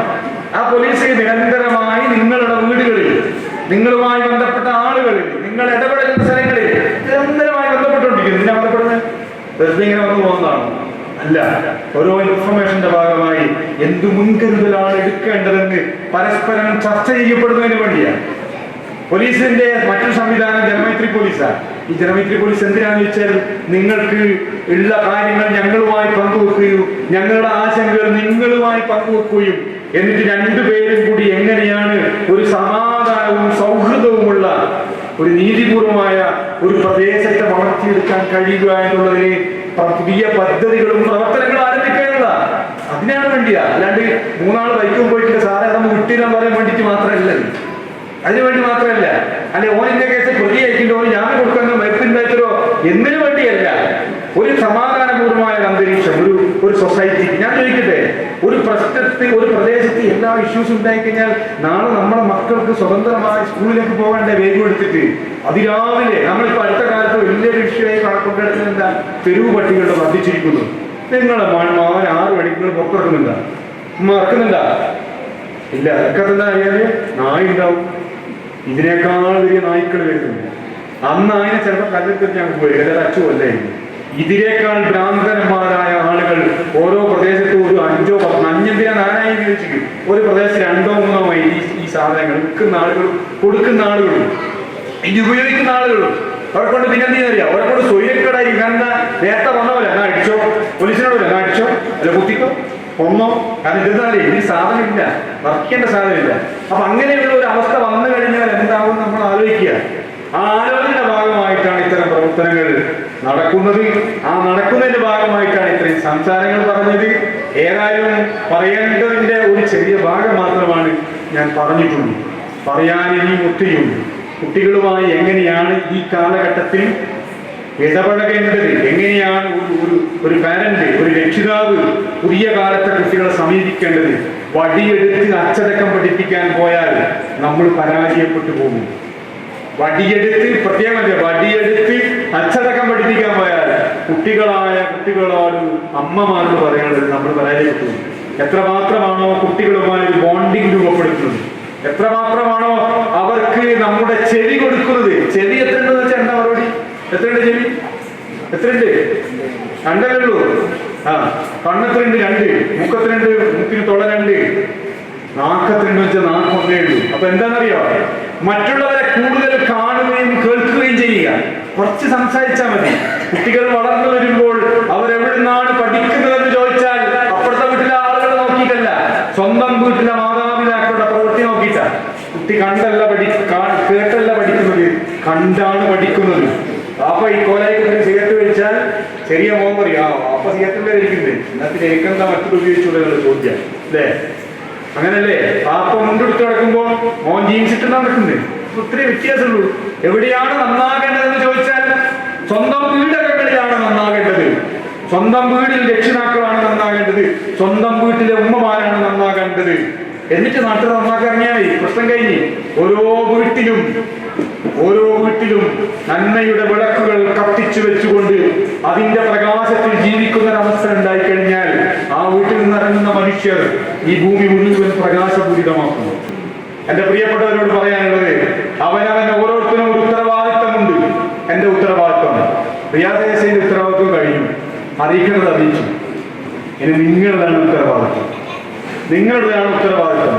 അവനവന്റെ ഉത്തരവാദിത്തങ്ങൾ നിർവഹിക്കാതെ മൗനം അവലംബിച്ചുകൊണ്ടോ അല്ലെങ്കിൽ അതിനോട് ഒരു തരത്തിലും സഹകരിക്കാതിരിക്കുകയോ ചെയ്യുമ്പോൾ നിങ്ങളുടെ വീടകങ്ങളിലേക്ക് നിങ്ങൾ അറിയാതെ കയറി വരുന്ന ദുരന്തത്തിന് ഒരാളെയും കുറ്റം പറഞ്ഞിട്ട് കാര്യം ഉണ്ടാവില്ല.